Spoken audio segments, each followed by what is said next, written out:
Astaghfirullah. Bismillahirrahmanirrahim.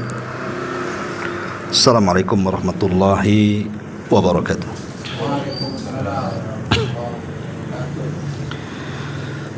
Alhamdulillah, wassalatu wassalamu ala rasulillah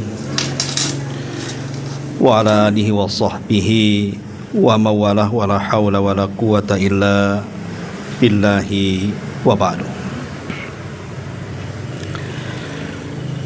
Alhamdulillah, segala puja dan puji hanya milik Allah subhanahu wa ta'ala.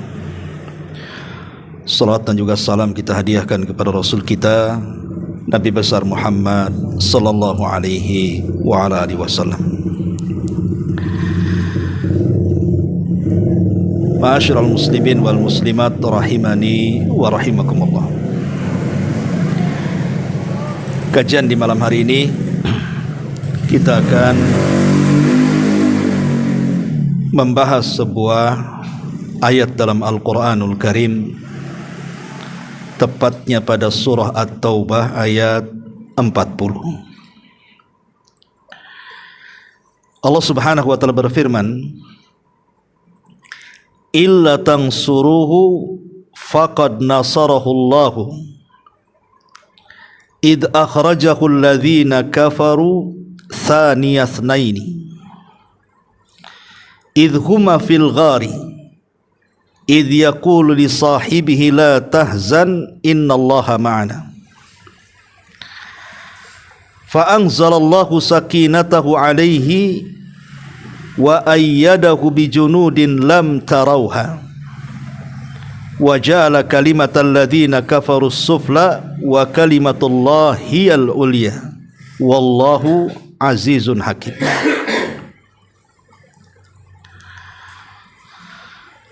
Di sini Allah mengatakan illa tansuruhu, kecuali kalian memberikan pertolongan kepadanya. Faqad nasarahullah, tapi sungguh Allah telah menolongnya. Idh akhrajahu alladhina kafaru, saat orang-orang kafir mengusirnya. Thaniya thnaini, satu di antara dua kawan yang baik.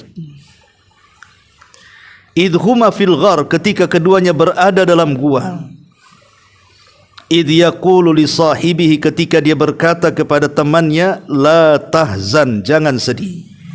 Innallaha ma'ana, karena sesungguhnya Allah bersama kita. Fa anzalallahu sakinatahu, maka Allah turunkan ketenangannya alaihi, kepadanya. Wa ayyadahu, dan Allah kuatkan kepadanya bijunudin lam tarauha, dengan tentara-tentara yang kalian tidak mampu melihatnya. Wa ja'ala kalimatal ladzina kafaru sufla, dan Allah jadikan kalimat orang-orang kafir itu rendah. Wa kalimatullah hiyal ulya, dan kalimat Allah lah yang tinggi. Wallahu azizun hakim, dan Allah zat yang maha perkasa lagi maha bijaksana.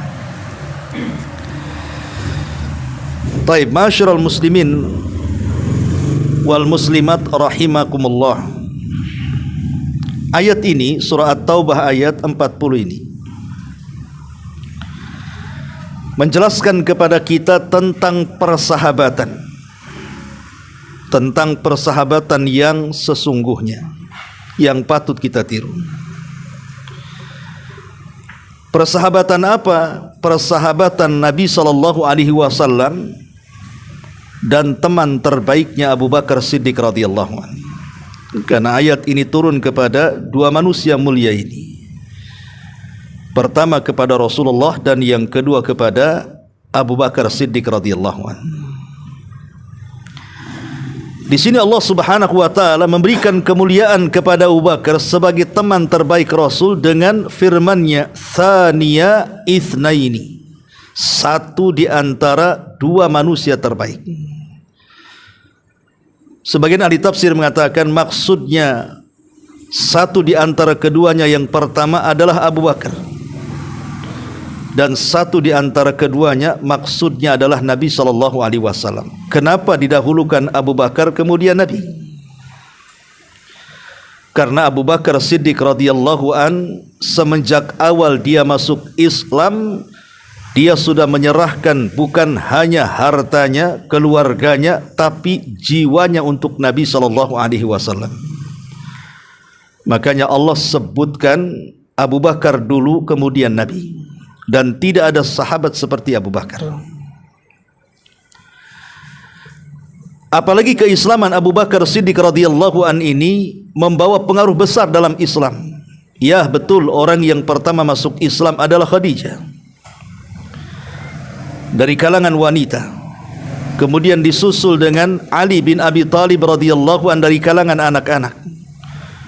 Kemudian disusul dengan Zaid ibn Harithah dari kalangan budak yang dimerdekakan. Baru dari kalangan orang dewasa Abu Bakar Siddiq radhiyallahu an. Tapi pengaruh dari empat manusia ini dalam perkembangan dakwah yang diemban Nabi SAW itu, yang paling tampak adalah pengaruh Abu Bakar Siddiq radhiyallahu an. Kenapa demikian? Karena Khadijah sekalipun dia menyumbangkan hartanya, namanya istri yang memang harus ikut suami. Kemudian juga Zaid ibn Harithah, dia seorang budak yang dimerdekakan Rasul, namanya budak harus mengikuti tuannya, harus memberikan jasa kepada tuannya. Apalagi dia dimerdekakan Nabi SAW. Begitu juga Ali radhiyallahu an diangkat menjadi anak angkat. Sudah sewajarnya anak angkat berbuat baik kepada ayah angkatnya. Tapi Abu Bakar itu kan tidak ada kait mengait. Tidak seperti Khadijah yang memang istrinya, tidak seperti Ali yang memang anak angkatnya, tidak seperti Zaid yang memang dimerdekakan dari perbudakannya. Tapi kan Abu Bakar tidak ada kait mengait dengan Nabi SAW kecuali hanya pertemanan saja. Tetapi walaupun hanya sekedar pertemanan, bukan pertemanan biasa. Makanya dalam Islam juga dibahas soal berteman itu. Karena as-sahibus sahib, teman itu bisa narik masalahnya, bisa ke positif, bisa ke negatif. Lah sekalipun Abu Bakar itu hanya sebagai teman, tetapi Abu Bakar mampu menyerahkan seluruh kekayaannya, seluruh keluarganya, bahkan nyawanya untuk Nabi SAW. Itu jasa yang luar biasa. Rajulun azim, orang yang sangat agung, ikhwan, Abu Bakar Siddiq radhiyallahu anhu.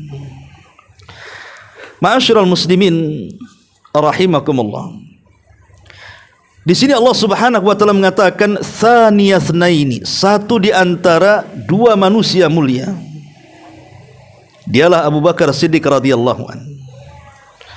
Dipilih oleh Nabi SAW untuk menjadi teman hijrahnya. Sahabat Rasul banyak, ikhwan. Ada Umar, ada Uthman, ada Abdurrahman ibn Auf, ada Abu Ubaidah ibnul Jarrah, ada Sa'd ibn Zaid. Banyak para sahabat Rasul yang mulia-mulia itu. Tapi kenapa Rasul memilih teman Abu Bakar? Kenapa Nabi SAW memilih Abu Bakar Siddiq radhiyallahu an? Padahal saat hijrah itu Umar datang kepada Rasul minta izin, wahai Rasul, izinkan saya hijrah. Kata Rasul, silahkan. Uthman datang kepada Rasul, saya ingin hijrah wahai Rasul. Kata Rasul, silahkan. Semua para sahabat meminta izin kepada Rasul, dipersilahkan, kecuali Abu Bakar. Kata Nabi SAW, tunggu sampai ada perintah Allah kepadaku, katanya. Kenapa Rasul menahan Abu Bakar? Karena Nabi SAW tahu tidak ada yang merasa aman bagi Nabi melebihi Abu Bakar. Bagaimana dengan Ali radhiyallahu an? Ali juga ditahan oleh Nabi SAW, tapi ditahannya Ali tidak seperti ditahannya Abu Bakar. Karena kenapa Rasul menahan Ali untuk berangkat hijrah? Sebab ada tanggungan yang harus disampaikan kepada orang-orang musyrik, di mana Rasul itu rumah Khadijah sebagai tempat penitipan barang. Apabila orang-orang musyrik ini takut mereka itu rumahnya dirampok, rumahnya dicuri, dan ada barang-barang berharga, sementara mereka harus pergi menuju Yaman atau Syam dalam rangka berniaga, Maka tidak ada yang dipercaya satu kota Mekah untuk menitip barang itu kecuali rumah Khadijah. Itulah bank Islam pertama dalam Islam. Rumah Khadijah, tempat penitipan barang. Walaupun Nabi SAW itu dihujat, dibenci, dan dikata-katai dengan macam-macam kata-kata, tetapi soal muamalah tidak ada yang sanggup menandingi Rasul. Tetap saja mereka kalau pergi menitip barang kepada Nabi walaupun tidak masuk Islam. Anehnya tuh, enak di lu tak enak di gua bahasanya, kan gitu ya. Lah dengan sebab itulah Nabi SAW meminta Ali radhiyallahu an, jangan pergi sampai kau kembalikan amanah-amanah ini kepada orang yang berhak menerimanya. Setelah semua amanah sampai kepada mereka, baru kau hijrah. Jadi beda penahanan Rasul kepada Ali dan beda penahanan Rasul kepada Abu Bakar. Karena Abu Bakar itu ditahan, Rasul tahu tidak ada sahabat yang bisa mengamankan dirinya melebihi Abu Bakar Siddiq radhiyallahu anhu. Karena Abu Bakar bisa berkorban segala-galanya. Bahkan pengorbanan Abu Bakar Siddiq radhiyallahu anhu terbukti seluruh keluarganya terlibat dalam perjalanan hijrah. Baik anak perempuannya, siapa? Asma bintu Abi Bakar. Selama 3 hari dia sedang hamil loh. Berjalan dari Mekah menuju Gua Thur, perjalanan 5 kilometer, membawa makanan untuk Rasul dan Abu Bakar setiap malam karena takut ketahuan. Wanita pemberani Asma bintu Abi Bakar. Abdullah ibn Abi Bakar sebagai informan. Apapun yang terjadi pemberitaan tentang pengejaran Rasul yang dikepalai Abu Jahal disampaikan kepada Abu Bakar dan Rasul sallallahu alaihi wasallam. Anak laki-lakinya pun terlibat. Budaknya Abu Bakar yang dimerdekakan, Abdullah ibn Fuhairah, juga terlibat, disuruh untuk membawa kambing sebanyak-banyaknya untuk menghapus jejak langkah kaki Nabi dan jejak langkah kaki Abu Bakar. Sebab di zaman itu kan banyak padang pasir. Kalau melewati padang pasir tampaklah bekas telapak kakinya. Nanti ketahuan kemana arahnya. Supaya menghilangkan bekas-bekas telapak kaki itu dihapus dengan sandal-sandal kambing tuh. Kambingnya banyak tuh. Jadi setiap Abu Bakar jalan ke sini bersama Rasul, kambing ikut di belakangnya itu. Kan terhapus dari bekas-bekasnya kan. Jadi orang tidak akan sanggup meneliti kemana perjalanan Rasul saat hijrah, karena semua kaki kambing itu masalahnya. Nah, ini kan taktik yang luar biasa saat hijrah kan, sampai sedemikian matangnya tuh. Belum lagi kemudian kawan Abu Bakar namanya Abdullah ibn Uraikid. Walaupun ada yang mengatakan dia Yahudi, ada yang mengatakan dia musyrik, tapi dipercaya untuk menjadi penunjuk jalan. Walaupun upahnya tidak sebesar upah kepala Abu Bakar dan Rasul yang dihadiahi oleh Abu Jahal, di mana masing-masing kepala diberikan 100 ekor unta. Siapa yang bisa menangkap keduanya? Satu orang 100 ekor unta. Berarti 200 ekor unta kan? Kalau Abdullah ibn Uraikid mau berkhianat, dia bisa mendapatkan unta banyak. Tapi dia lebih percaya kepada Rasul dan Abu Bakar.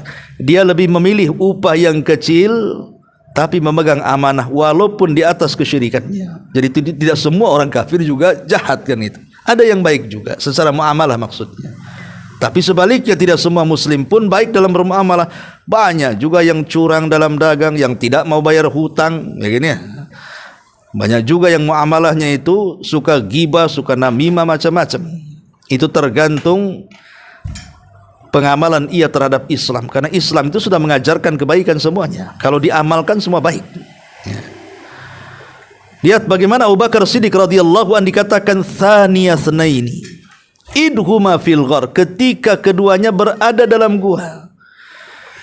Jadi maksudnya Nabi SAW menghendaki Abu Bakar sebagai teman dia, bukan hanya sebelum Islam.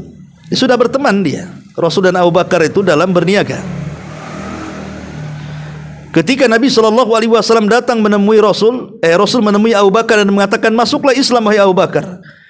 Abu Bakar tidak pernah berpikir, tidak mengatakan nanti saya pikirkan dulu, besok saja, tunggu dulu, tidak ada.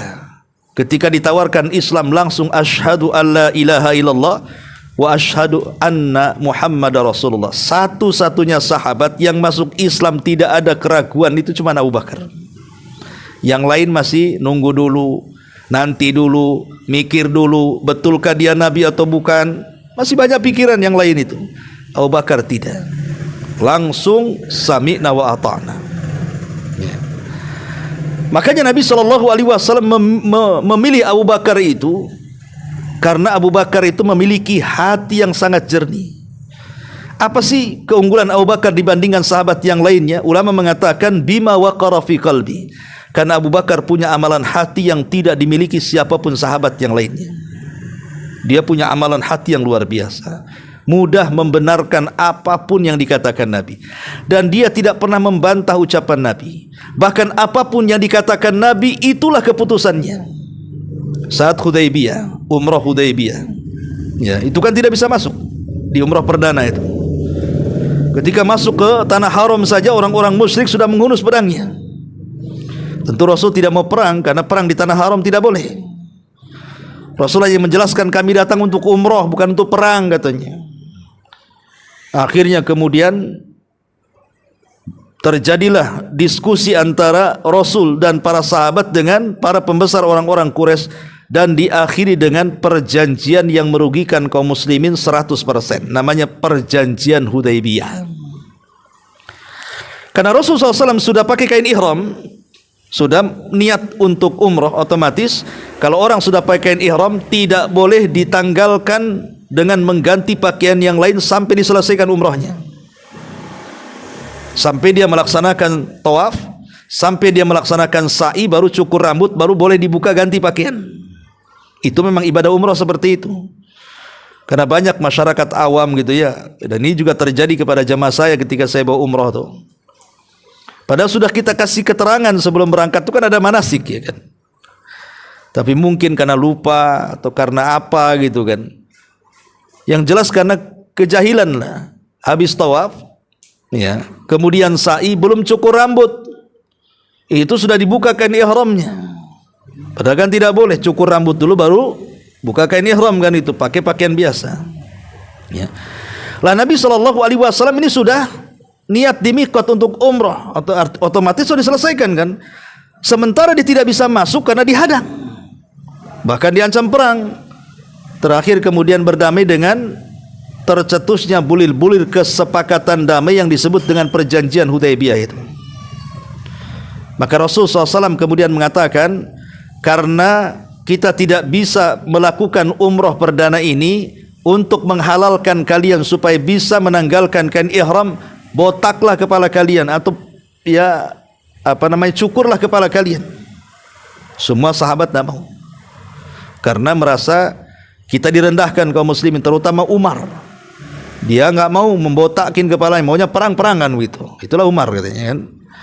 Akhirnya Umar ini datang kepada Abu Bakar dan mengatakan, wahai Abu Bakar, lihat keputusan ini merugikan kita. Kita direndahkan, kita ini agama yang hak, kita agama yang tinggi, kita harus menang. Tapi Abu Bakar mengatakan, keputusanku adalah keputusan Nabi. Itulah Abu Bakar Siddiq radhiyallahu anhu. Keputusanku adalah keputusan Nabi. Kata Nabi, cukur-cukur, selesai. Ya. Itu tidak terlahir kecuali karena kejernihan tuh. Ya. Makanya ketika Nabi SAW sedang hijrah dan akan hijrah, maka Rasul menahan Abu Bakar karena ketika Jibril sudah memberitahu bahwa dia terancam nyawanya, sampai turun surah Al-Anfal, wa idh yamkuru bika alladhina kafaru liyuthbituka aw yaqtuluka aw yukhrijuka wa yamkuruna wa yamkurullah wallahu khairul makirin. Bahwa Jibril memberitahukan mereka akan mengusirmu, mereka akan membunuhmu, mereka akan memenjarakan kamu, mereka sedang membuat makar, tapi tetaplah Allah punya makar dan sebaik-baik makarnya Allah Subhanahu wa taala. Rasul sudah tahu tuh bahwa mereka akan menyakitinya. Makanya siang-siang bolong dia datang kepada Abu Bakar. Ketika itu di rumahnya masih ada dua putrinya, Asma dan Aisyah. Kata Rasul, ya Abu Bakar, bisa enggak dua putrimu itu pergi dulu, ini penting masalahnya. Kata Abu Bakar, ya Rasulullah, kedua putriku bisa dipercaya, bicara saja. Lihat, kedua putriku bisa dipercaya. Menunjukkan apa, keluarga Abu Bakar itu keluarga amanah. Keluarga yang memang betul-betul memegang syarat Islam, mengikuti apapun ajakan Nabi sallallahu alaihi wasallam. Akhirnya kemudian Rasul mengatakan, ya Abu Bakarin, innallaha qad adzina li lil hijrah. Wahai Abu Bakar, Allah sudah izinkan kita hijrah. Kata Abu Bakar, as-suhbatu suhbatu ya Rasulullah. Ma'asyiral muslimin yang dimuliakan Allah Subhanahu wa taala. Makanya di sini Allah mengatakan tsaniyasnaini, dia adalah orang pertama dari kedua Nabi sallallahu alaihi wasallam. Ketika berangkat bersama Nabi SAW, maka Abu Bakar sudah mempersiapkan 3 unta dengan semua perbekalannya, dan itu semua uang Abu Bakar yang dihabiskannya. 1 unta yang namanya Qaswa, itu unta untuk Nabi, unta terbaik. Makanya setelah Rasul hijrah ke Madinah, unta itu dibawa terus sampai meninggal. Namanya Qaswa, untanya Nabi itu. Ya, itu pemberian Abu Bakar saat hijrah tuh. Kemudian yang kedua, unta untuk dirinya sendiri. Dan yang ketiga, unta untuk penunjuk jalannya Abdullah ibn Uraikid tadi. Berjalanlah kemudian 3 manusia ini. Tapi strategis hijrah itu sudah dipikirkan secara matang. Mereka tidak langsung berangkat ke Madinah, tapi masih sembunyi di Mekah. Sembunyi di gua Thur. Kenapa disebut Thur? Ada yang mengatakan karena bentuk guanya itu menyerupai sapi. Tingginya itu, ya. Jadi memanjang segini gitu ya. Maka disebut gua Thur. Thur itu artinya sapi. Ya, jadi menyerupai bentuk sapi guanya itu. Nah, disitulah Nabi SAW berdiam diri selama 3 hari bersama Abu Bakar. Allah katakan, tsaniyasnaini idhuma fil ghar. Dia adalah satu di antara orang kedua ketika berada dalam gua. Gua apa? Gua Thur. Di Bukit Thur sana. Nanti kalau umroh antum tahulah gua Thur itu. Nanti ada dikasih tahu tuh sama ketika tur itu. Jadi ketika Abu Bakar Siddiq radhiyallahu anhu masuk ke dalam gua, Rasul melarang, Abu Bakar melarang Rasul jangan masuk duluan. Karena dikhawatirkan namanya gua asing, bisa saja ada ular, bisa saja ada kalajengking, bisa saja ada binatang-binatang berbisa yang menyakitkan. Maka demi keselamatan jiwa Rasul, Abu Bakar masuk duluan ke dalam gua, membersihkan semua lubang-lubang tuh. Sekira dirasa aman, maka kemudian Abu Bakar menyuruh Rasul untuk masuk, kemudian beristirahat dalam gua itu. Lah saat beristirahat, karena namanya gua itu kecil, lain dengan Al-Kahfi, Ashabul Kahfi itu disebut Al-Kahfi itu karena panjang besar kan itu ya. Kalau gua itu disebut al-ghar. Ghar itu ya kecil, lubang bahasa kitanya, ya. Jadi karena sempit, maka Nabi SAW ketika tidur oleh Abu Bakar disediakan pahanya sebagai bantalnya. Ini bentuk kecintaan Abu Bakar kepada Rasul. Dijadikan bantalnya Rasul itu paha dia. Rupanya tidak sadar ada beberapa lubang yang belum ditutup dia. Dan dia khawatir dalam lubang itu ada binatang-binatang beracun, binatang-binatang berbisa, binatang-binatang yang akan menyakiti. Maka saat Rasul tertidur, maka jari, jemari, tangan dan kaki langsung diletakkan di lubang-lubang yang lupa disumpel itu. Rupanya dari sekian lubang itu ada kalajengkingnya dan menyengat Abu Bakar. Ya. Padahal Abu Bakar sudah berusaha tuh menutup semua lubang-lubang itu, tapi memang Allah takdirkan rupanya ada beberapa lubang belum ditutup. Jadi tutup sama jempol kakinya, yang ini jempol kakinya, yang ini dengan jari-jari tangannya. Rupanya adalah satu kalajengking keluar menyengat kaki Abu Bakar Siddiq radhiyallahu anhu. Bayangkan disengat kalajengking. Kalau antum nggak yakin, cobalah disengat. Gimana rasanya? Ya. Itu kan berbisa, ikhwatu fiddin. Abu Bakar takut teriak karena takut membangunkan Rasul. Tapi dia yang namanya orang demam pasti gemetar, ikhwan, apalagi merasakan sakit. Rasul SAW terbangun dalam tidurnya langsung, kemudian bangkit dan paham bahwa Abu Bakar ini terkena sengatan kalajengking. Maka Rasul pun langsung meludahi bekas letak gigitannya. Terjadilah mukjizat di sini. Langsung sembuh Abu Bakar. Karena ludah Rasul berkah. Udah antum mau 1 ember pun ya nggak akan sembuh tuh gigitan kalajengking itu. Tetap juga harus bawa ke dokter kan. Gitu. Tetapi ikhwatu fiddin, di sini ada pelajaran hebat. Ketika Abu Bakar masuk ke gua dan menyumpel semua lubang-lubang yang bisa menyakitkan Nabi SAW, Rasul itu adalah orang yang tidak pernah melupakan kebaikan orang. Itulah yang disebut dengan akhlak wafa namanya. Dalam Islam itu ada akhlak wafa. Wafa itu artinya membalas budi orang yang berbuat baik kepadanya berlipat kali dari budi baiknya.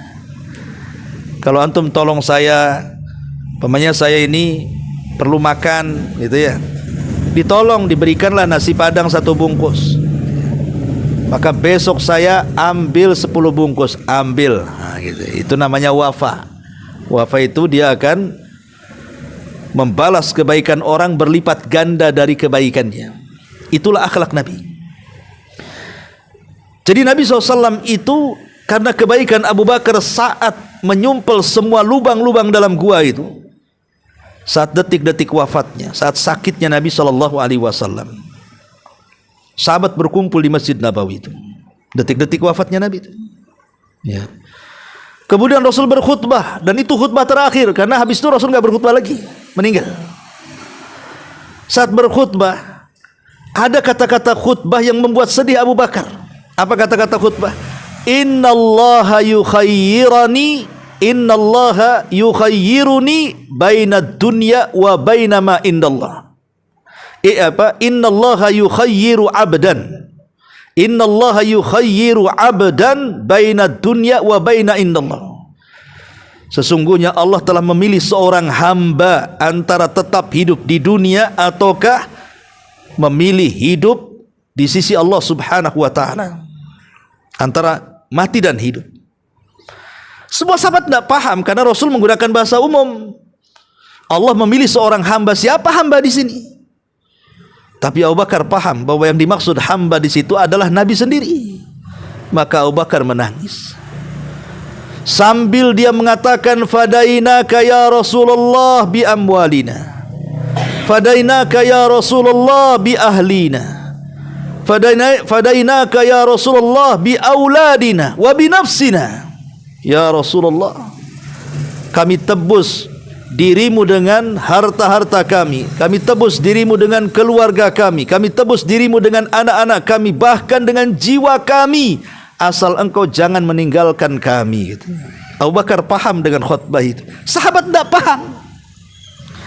Karena tidak pahamnya merasa Abu Bakar su'ul adab, buruk akhlaknya kepada Rasul. Orang lagi ngomong dipotong, kan Rasul lagi ceramah tuh. Tahu-tahu dipotong oleh Abu Bakar dengan tangisan dan mengatakan kalimat seperti itu. Ya sontak saja para sahabat memandang Abu Bakar dan mengatakan, lima qata'ta kalaman Nabi. Abu Bakar, kenapa kau potong ucapan orang? Biarkan dia bicara, katanya.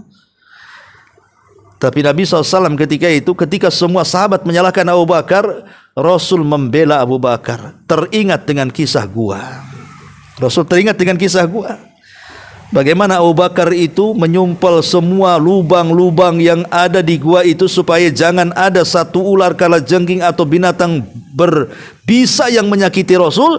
Maka teringat dengan jasa Abu Bakar di gua itu. Apa kata Rasulullah di hadapan para sahabatnya? Semua pintu-pintu masjid ini tertutup untuk kalian kecuali pintunya Abu Bakar. Dia terbuka untuknya. Semua pintu masjid tertutup untuk kalian kecuali Abu Bakar, terbuka bagi dia. Karena dia dulu sudah menutup pintu lubang-lubang dalam gua. Sekarang terbalik. Kata Rasul, kalian tertutup pintunya di masjid ini kecuali Abu Bakar. Al jaza min jinsil amal. Perbuatan itu disesuaikan dengan amalannya. Jazaul ihsan ilal ihsan, balasan baik itu ya harus dengan kebaikan, kan itu ya. Maka Rasul mengatakan, seluruh kebaikan kalian, kata Rasul, sudah aku balas kecuali Abu Bakar. Hanya Allah yang akan membalasnya, kata Rasul. Dan tidak ada manusia yang lebih aman bagiku, kata Rasul, melebihi Abu Bakar, melebihi keluarga Abu Bakar, melebihi harta Abu Bakar. Kalau seandainya Allah harus memilih kekasih untukku, maka aku akan jadikan Abu Bakar kekasihku. tapi Allah sudah menjadikan aku kekasihnya. Lihat bagaimana Nabi mengajarkan kepada kita akhlak wafa namanya ya. Itulah Allah mengatakan tsaniyasnaini idhuma fil ghar. Dia satu di antara keduanya saat berada di dalam gua. Jadi Abu Bakar itu teman terbaik Rasul di dalam gua Thur. Ma'asyiral muslimin yang dimuliakan Allah Subhanahu wa taala. Bahkan dia teman terbaik Rasul saat perjalanan hijrah. Bukan hanya teman dalam gua, teman dalam perjalanan. Kadang-kadang Abu Bakar itu duluan jalannya, kadang-kadang belakangan jalannya, kadang-kadang sebelah kiri jalannya, kadang-kadang sebelah kanan jalannya. Bukan tidak ada alasan. Dia takut tentara-tentaranya Abu Jahal mengejar dia. Sehingga kalau seandainya musuh dari depan, maka dia akan lebih dulu melawannya. Kalau musuh dari belakang, dia akan lebih dulu melawannya. Kalau musuh sebelah kiri dan kanan, begitu juga. Demi melindungi Nabi SAW, padahal Rasul itu lebih kuat dibandingkan Abu Bakar. Karena setiap Nabi itu dibekali kekuatan 40 laki-laki kekar. Terbukti saat Nabi SAW sedang naik unta, ketemu pegulat hebat Quraisy namanya Rukana. Rukana ini kalau gulat tidak pernah kalah, karena saat itu ya pertandingan, kalau sekarang kan macam-macam, ada bolanya, ada tenisnya, ada macam-macamnya ya. Kalau dulu itu ya pertandingan ya gulat itu. Jadi pertandingan fisik kalau zaman dulu itu, tinju lah kalau zaman sekarang, atau boxing gitu ya. Lah Rukana ini kalau bergulat tidak pernah kalah. Saat Rasul naik unta di jalan, ketemu dengan Rukana, kemudian Rasul menantang Rukana, Rukana, mau nggak gulat sama aku katanya. Tapi kalau ku kalahkan, masuk ke agamaku. Kalau kau kalahkan, ambil untaku katanya. Kan enak tuh. Ya. Rukana merasa pede, yakin diri bisa mengalahkan Rasul. Wah, kalau mengalahkan Rasul dapat unta saya. Akhirnya kemudian betul-betul bergulat. Rukana tidak paham setiap Nabi dibekali kekuatan 40 orang laki-laki kekar kan itu ya. Berarti sama satu melawan 40 orang kan gitu. Ya sekali tunjang saja langsung langgang lah. Langsung tumbang dia. Ya. Rukana ini. Tapi dasar orang kafir, a'angdzartahum am lam tunzirhum la yu'minun. Apa kata Rasul? Wahai Rukana, kata Rasul, kita sudah ada kesepakatan lah, kalau ku kalahkan, masuk ke agamaku. Sekarang sudah ku kalahkan, masuklah ke agamaku. Bersahadatlah engkau, wahai Rukana. Kata Rukana, ya Muhammad, kalaupun aku bersahadat, katanya, enggak ada saksinya, bisa saja aku ingkari nantinya. Kata Rasul, bagaimana kalau saksinya pohon-pohon itu, katanya. Kata Rukana, silakan. Tiba-tiba pohon itu tercabut dari akarnya, jalan kaki dengan akarnya. Kayak pot karton jadinya. Tapi itu mukjizat. Coba bayangkan, tiba-tiba akarnya tercabut, jalan menemui Nabi, ngucapin salam lagi. Apa enggak gemeter Rukana itu? Langsung dia kabur melihat pohon itu. Ketakutan dia. Kemudian menganggap Rasul ini penyihir katanya. Subhanallah kan? Ini karena orang kafir kayak gitu tuh. Ya. Tapi di sini syahidnya adalah dibandingkan Rasul dengan Abu Bakar, ya Rasul kuatkan. Tapi kenapa Abu Bakar yang melindungi? Enggak terbalik kan gitu ya? Ya karena sayangnya Abu Bakar kepada Nabi SAW. Sampai satu hari, ketika sudah beberapa hari lewat, berjalan, kehabisan bekal, kehabisan minum, akhirnya kemudian mereka pun hampir kehabisan semuanya. Di tengah jalan ada sebuah tenda. Rupanya dalam tenda itu ada seorang wanita tua namanya Ummu Ma'bad. Suaminya lagi pergi. Ya. Jadi Rasulullah SAW mengatakan kepada Ummu Ma'bad ini, wahai Ummu Ma'bad, adakah sesuatu yang bisa ku minum atau ku makan? Bekalku habis, katanya. Ummu Ma'bad kasihan dan mengatakan, kami pun orang miskin, tidak ada makanan yang bisa ku berikan, tapi adalah tuh kambing-kambing kurus itu pun kalau diperah tak ada susunya.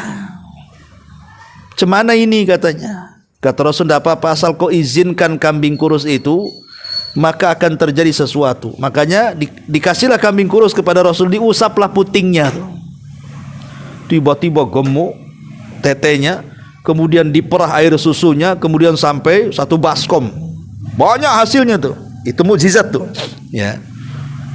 Akhirnya Rasul mengatakan kepada Ummu Ma'bad, ya Ummu Ma'bad, minum. Lihat.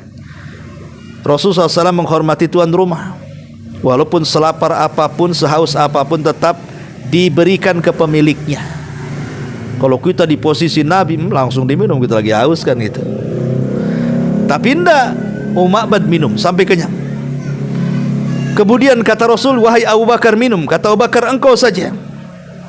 Kata Rasul, wahai Abu Bakar minum. Kata Abu Bakar, engkau saja. Tetap Abu Bakar tidak mau. Sampai Rasul minum. Padahal kedua-duanya sedang haus. Kecintaan Abu Bakar kepada Rasul. Akhirnya apa? Rasul pun minum dan minum sampai dia kenyang. Apa kata Abu Bakar? Inni ra'aitun nabiyya sallallahu alaihi wasallam yashrab thumma yashrab thumma yashrab hatta ra'autu atau rawaitu. Kata Abu Bakar Siddiq,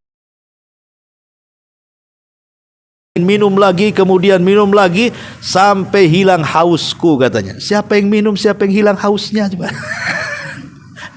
Rasul yang minum, Abu Bakar yang hilang hausnya. Coba bayangkan, ini kan keajaiban. Saking senangnya gitu maksudnya, sampai lupa akan haus dia, sampai dia mengatakan, aku melihat Rasul minum sampai hilang hausku katanya. Saking senangnya, lupa diri dia. Dan itu tepat memilih Abu Bakar untuk kawan berjalan, kawan yang mengorbankan segalanya. Ma'asyiral muslimin wal muslimat rahimani wa rahimakumullah. Lah kejadian juga di perjalanan hijrah itu kan, Rasul ketika habis bekal mampir di sebuah kabilah perkampungan, di situ ada pasar. Kemudian Rasul dan Abu Bakar dan Abdullah ibn Uraikid berbelanja di pasar itu untuk melakukan perjalanan, untuk bekal di jalan. Rupanya pasar dari kabilah itu sudah siapa yang menangkap Abu Bakar dan Muhammad, maka dia akan mendapatkan 200 ekor unta. Itu sudah sampai ke kabilah itu. Lah orang-orang itu, terutama ya memang orang-orang yang ingin mendapatkan sayembara itu, sudah menengok-nengok nih 3 orang ini. Kok kayaknya mirip-mirip nih dengan yang dihabarkan itu. Jangan-jangan ini orangnya. Tapi di tengah-tengah orang-orang pasar itu ada orang namanya Suraqah ibn Malik. Suraqah ibn Malik. Kata Suraqah, bukan, itu bukan orangnya itu. Sengaja Suraqah mengaburkan. Kenapa? Karena mau ditangkap sendiri. Nanti kalau tangkap rame-rame hadiahnya bagi-bagi. Kan gitu. Itu sedekahnya kecerdikan Suraqah. Karena Suraqah ini terkenal penunggang kuda hebat, Faris namanya dia. Penunggang kuda terhebat Suraqah ibn Malik, penunggang Arab tuh. Jadi kalau lari balap kuda nggak pernah kalah. Walaupun dia tidak memegang pelana, dengan 2 pedangnya dia bisa berjalan dengan kudanya. Pokoknya dikenal Suraqah itu ahli berkuda dan berpedang. Jadi dia ngelabui kawan-kawan di pasar. Bukan itu, saya kenal katanya. Ya. Jadi biarkan Rasul belanja di situ. Setelah belanja melanjutkan perjalanannya, baru Suraqah bergerak sendirian dia. Dia merasa bahwa dia bisa menangkap 2 orang ini, 200 ekor unta loh hadiahnya. Ketika kemudian Suraqah dari kejauhan dilihat Abu Bakar sudah deg-degan tuh. Alamak, kenapa ada orang pula yang mengetahui perjalanan kita katanya. Celaka kita katanya. Tapi Rasul hanya diam dan mengatakan tenang, karena Nabi SAW dari awal menenangkan Abu Bakar itu sejak di gua tuh. Ketika beberapa tentara Abu Jahal berhasil sampai di atas gua, sementara mereka ada di bawah gua, kata Abu Bakar, kalau seandainya kita melonjorkan kaki kita ke mulut gua, pasti mereka akan tahu. Tapi Nabi SAW ketika itu menenangkan Abu Bakar dengan mengatakan apa? Ya Aba Bakrin la tahzan, innallaha ma'ana. Wahai Abu Bakar, jangan sedih, jangan takut, jangan sedih, Allah bersama kita. Dalam kondisi genting, Rasulullah bisa menenangkan Abu Bakar tuh, yang gelisah ketika itu, bukan karena keselamatan dirinya, karena keselamatan Nabi. Tapi yang dikhawatirkan keselamatannya justru dia yang menenangkan Abu Bakar. Harusnya kan Abu Bakar yang menenangkan Nabi. Dia yang melindunginya, yang melindungi itu harus menenangkan yang dilindungi kan. Ini terbalik gitu. Rasul yang menenangkan Abu Bakar. Wahai Abu Bakar, jangan takut, jangan sedih, Allah bersama kita. Dan kalimat jangan sedih, jangan takut itu maksudnya kalimat yang semakna dengan firman Allah Subhanahu wa taala, Innal ladzina qalu rabbunallah tsumma istaqamu tatanazzalu alaihimul malaikati alla takhafu wa la tahzanu wa abshiru bil jannati allati kuntum tu'adun. Orang-orang yang mengatakan Rabb kami Allah kemudian istiqamah, maka saat kematiannya akan didatangi para malaikat membisikkan di kedua telinganya, jangan takut, jangan sedih, karena Allah sudah sediakan sorga untukmu. Ulama tafsir mengatakan maksudnya jangan takut terhadap diri kalian dan jangan sedih kepada keluarga, harta dan orang-orang yang kau tinggalkan. Berarti takut kepada diri, kalau sedih kepada orang. Ya. Jadi seolah-olah kita atau saya dan kamu pasti akan selamat. Dan jangan sedih, khusus kepada Abu Bakar. Maksudnya, mungkin kamu menemani aku, kata Rasul, engkau tinggalkan keluargamu, engkau tinggalkan anakmu, engkau tinggalkan hartamu. Tenang, semua akan ada balasannya. Jangan sedih. Termasuk jangan takut dengan musuh. Enggak usah sedih katanya. Subhanallah, ikhwatu fillah, muliakan Allah Azza wa Jalla. Ketika Nabi SAW kemudian disusul oleh Suraqah ibn Malik, kata Abu Bakar, ya Rasulullah, celaka kita. Karena siapa yang tidak kenal Suraqah masalahnya? Dia penunggang kuda hebat, pemain pedang hebat, gitu.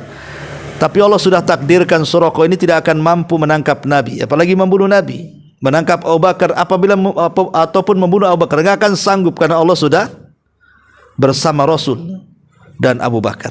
Sehingga ketika sudah dekat, terperosok tuh kaki kuda ke lubang, jatuh Suraqah ibn Malik ini. Ya. Seorang penunggang kuda hebat jatuh, malu tidak? Malu kan? Bisa lu penunggang kuda terhebat bagian di Arab bisa jatuh, itu kan malu. Yang lebih malunya lagi, setelah kudanya dibangunkan lagi, kemudian dia berusaha lagi naik ke kuda, terperosok lagi 2 kali sampai 3 kali. Malunya di mana? Bayangkan. Makanya ketika kemudian Suraqah ketiga kalinya jatuh, pedangnya jatuh, langsung diambil oleh Nabi, dibalikkan tuh. Ketakutan Suraqah.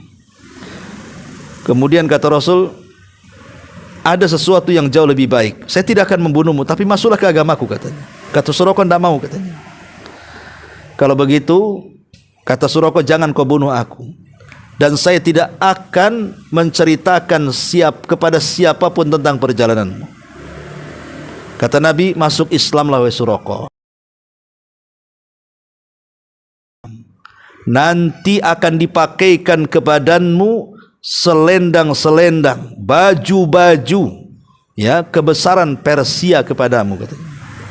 Bayangkan Rasulullah menjanjikan sesuatu yang mustahil. Seolah-olah kalau kita katakan, hei Muhammad, kok aja dikejar-kejar, bicara Persia pula ditundukkan, gitu bahasanya kan. Kok ini dikejar-kejar mau dibunuh, kan itu. Tentaramu tak banyak, nih Persia ini negara paling besar di zaman itu, Amerikanya di zaman itu.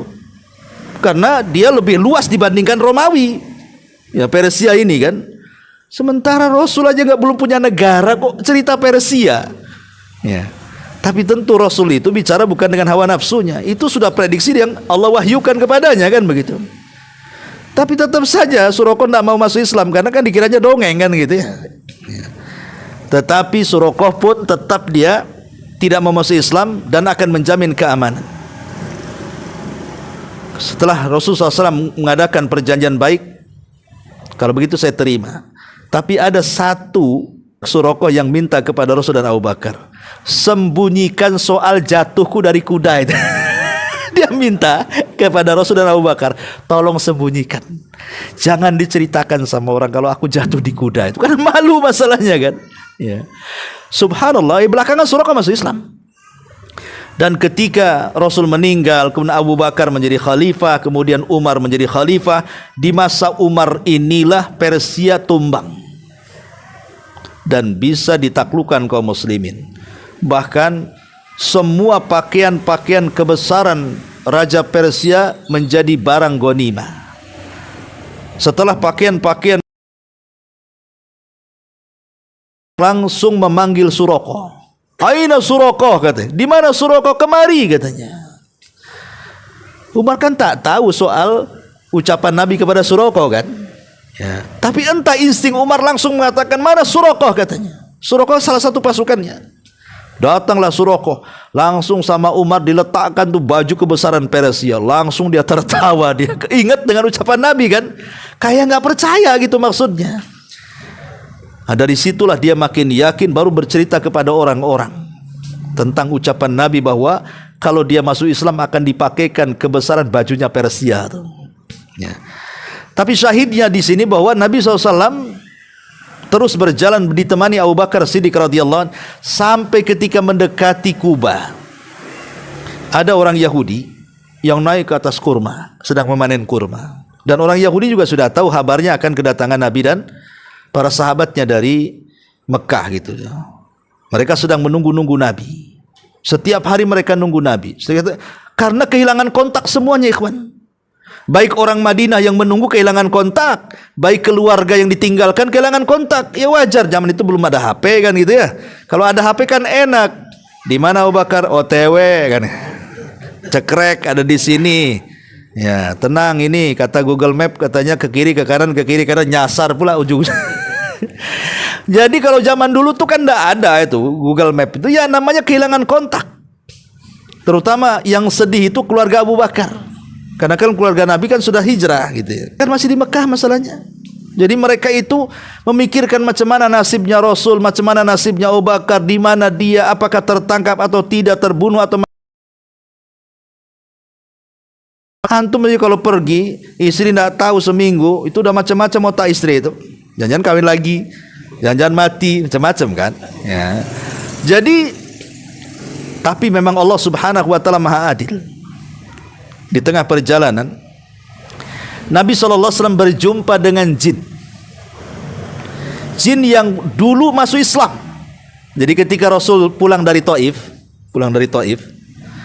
dan orang-orang Taif tidak menerima dakwah Rasul sempat sembunyi di kebun kurmanya milik Mughirah atau milik Syaibah ya. Saat sholat subuh kan Rasul membaca surah Toha. Sampai ketika jin mendengarkan surah yang dibacakan Rasul itu, akhirnya 7 dan 8 jin dari kalangan Nasibah Yaman itu masuk Islam. Itulah sahabat pertama di kalangan jin yang masuk Islam. Lah salah satu dari 7 jin yang masuk Islam di kebun kurma itu, saat hijrah salah satunya berjumpa dengan Nabi, menjelma menjadi manusia. Tasyakul, jin kan bisa tasyakul, menyerupai manusia bisa, tapi menghabiskan kekuatannya. Jin tuh kalau sampai kita ini ketemu jin di jalan gitu kan, entah dia menyerupai preman yang sudah mati gitu ya, atau menyakut-nakuti kita, jangan takut, karena kalau jin tasyakul itu kata para ulama akidah berarti dia sudah lemah. Dia sudah lemah, dia tidak bisa apa-apa karena sudah menghabiskan kekuatannya. Ya, umpamanya antum jalan dari sini menuju Tiban kan lewat Tamiang tuh. Kan itu. Rupanya jinnya jadi kuntilanak atau apa gitu ya. Nah, nampak gitu di situ jadi pocong. Jangan takut. Kalau dia pocong beneran itu, menjelma seperti setan berbentuk manusia, dia sudah tidak punya kekuatan kecuali dia pocong-pocongan. Itu lain lagi ceritanya, mau ngerampok itu ndak usah tuh, tabrak aja lah. Jadi jin itu berjumpa, sempat berdialog dengan Nabi SAW. Kemudian Rasul berpesan kepada jin ini supaya menyampaikan berita kami di sini kepada keluarga Abu Bakar. Maka namanya jin melesat aja lah ke Mekah. Kemudian setelah sampai di rumahnya Abu Bakar, jin ini kemudian bersenandung dengan syair-syairnya, di mana isi syairnya itu menjelaskan tentang perjalanan Rasul dan di mana posisi Rasul dan Abu Bakar. Mereka selamat, mereka sudah dekat. Pokoknya diberitahu, barulah tenang keluarga Abu Bakar Siddiq radhiyallahu anhu. Luar biasa ya. Lah ketika kemudian dari kejauhan orang Yahudi sedang manjat pohon kurma itu, kan nampak dari kejauhan itu ada 2 orang yang lewat, 3 orang yang lewat. Maka dia berteriak-teriak kepada penduduk Madinah dan mengatakan, ya Bani Kailah. Kailah itu kaki buyutnya orang Khazraj dan Aus, orang Ansor. Nabi yang kalian tunggu-tunggu itu sudah datang, aku sudah lihat di atas pohon kurma. Langsung semua orang Madinah, Ansornya langsung ke Kuba, langsung berada di perbatasan, di gerbangnya itu nunggu Nabi. Masalahnya kan, Kebanyakan para sahabat yang masuk Islam di Madinah dari kalangan Ansor kan nggak kenal Nabi. Yang kenal Nabi itu yang berbaiat Aqabah pertama dan kedua, itu pun kan nggak banyak jumlahnya. Sehingga apalagi ketika itu kan Abu Bakar Siddiq radhiyallahu an turun dari unta kemudian berjalan berdua. Dari segi penampilan Abu Bakar itu kan janggutnya lebat penuh dengan uban, kemudian juga kepalanya sama. Sehingga apalagi kalau Rasul kan nggak ada ubannya. Rasul itu kan ubannya sedikit ya, hanya 23 helai saja. Di rambut sama di janggut tuh nggak banyak ubannya Nabi ya. Jadi orang sangka nabinya itu Abu Bakar ya, disangkanya itu Nabi padahal itu Abu Bakar, karena dari segi penampilannya kok meyakinkan Abu Bakar kan gitu ya sebagai nabinya itu. Jadi orang menyangka Abu Bakar nabinya ya. Tetapi Abu Bakar menyadari ini orang salah paham ini. Makanya ketika sudah mulai terik matahari, dia ingin tahu nabinya bukan saya loh ya, ini sebelah. Langsung dia dengan ridaknya, dengan selendangnya menutupi kepala Nabi dari terik matahari. Barulah orang-orang tahu ini nabinya, ini Abu Bakarnya. Nah ini kan, itulah tawaduknya Nabi, ikhwan. Nabi itu tawadu, rendah diri. Dia tidak membedakan antara dia sahabatnya sampai orang nggak kenal siapa dia kan. Itu namanya bentuk tawadu. Dan Abu Bakar pun tahu diri ya. Dia sudah salah itu, nanti mengira dia jadi nabi padahal bukan. Oh, di zaman sekarang kan banyak orang ngaku-ngaku tuh.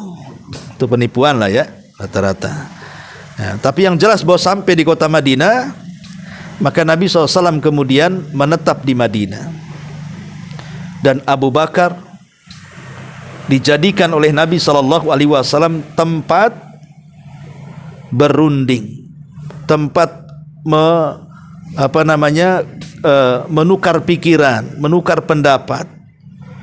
Karena Abu Bakar itu juga dianggap tua oleh Nabi, walaupun sebenarnya lebih tua Nabi, tapi dianggap dituakan dibandingkan sahabat yang lainnya ya. Dan orangnya cerdas.